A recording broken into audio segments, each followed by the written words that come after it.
ለምንድን ነው የምትወዳደሩት ከሌሎች ጋር? እናንተ ባላችሁ በመጠን መኖርን አትለምዱ።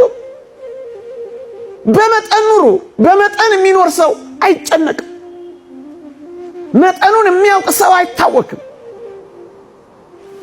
ለዚህ ነው ንዑድ ክቡር የሚሆን ጳውሎስ ማትረፍንም አውቃለሁ መጉደልንም ተምሬያለሁ ኑሮዬ ይበቃኛል ማለት ማትረፊያ ነው የሚለው። የእግዚአብሔር ቃል የሚለው የዕለት ጉርስ የዓመት ልብስ ካለን ይበቃናል ነው የሚለው።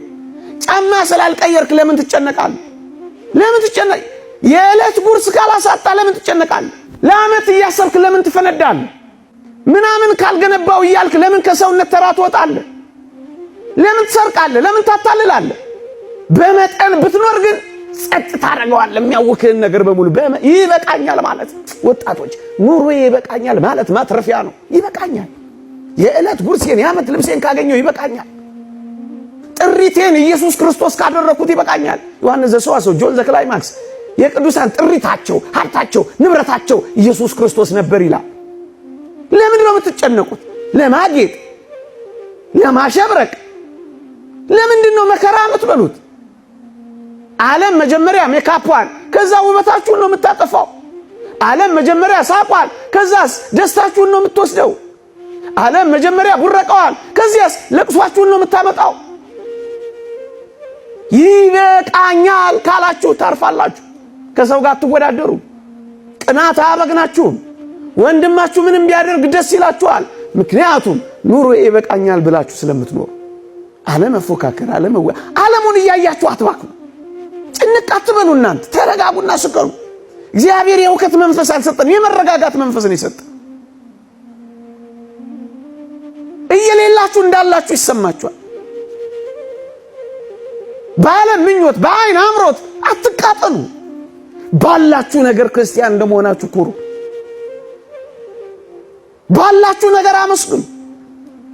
በሌላችሁ ነገር አትጨነቁ።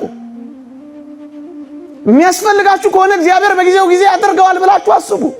ስለ ትዳር በማሰብ እንዳይከብድባችሁ አትጨነቁ ነው የሚለው። እግዚአብሔር በሚሰጠው ጊዜ ይሰጣል። አትጨነቁ። እርሱ ስለኛ ምን እንደሚያስፈልገን እኮ ያውቃል። ሳንለምነው ያውቃል። ሳንጠይቀው ይሰጠናል። ለምንድን ነው ተጨንቀን ከአእምሮ ውጭ ምን ሆነው? ለምንድን ነው ከመረጋጋት ምን ወጣው? በመጠን መኖርን መልመድ። ሌላው መፍትሄ የሚሰጠው ተጨንቆ በቁመቱ አንድ ክንድ መጨመር የሚችል ማን ነው ይላል። አሁን ያነበብኩላችሁ ማቴዎስ ምዕራፍ 6 ተጨንቆ ማንም ሰው ምንም ፈቀቅ ማድረግ አይችልም። መጨነቅ ፈቀቅ አያረግም። መጨነቅ ያጎላል። መጨነቅ ያሳምማል። መጨነቅ አእምሮን ያውካል። መጨነቅ ጤናን ያሳጣል። መጨነቅ ውስጥን ይጎዳል። መጨነቅ ማህበራዊ ህይወትን ያቃውሳል። መጨነቅ ጥፋት እንድታጠፉ ይገፋፋል። መጨነቅ ጥሩ ውሳኔ እንዳትወስኑ ያረጋችኋል። መጨነቅ የአእምሮ ህመም ያመጣባችኋል። መጨነቅ ተስፋ ያስቆርጣችኋል። መጨነቅ ብቻነትን የበታችነት ስሜትን ይፈጥርባችኋል። ምንም አይጎዳው ነገር አለ። ምንም ግን አትጨምሩም። ብዙ ነገር ግን ይጎልባችኋል። ተጨንቆ ከቁመቱ አንድ ስንዝር መጨመር የሚችል ማን ነው? ማንም የለም። አትጨነቁ።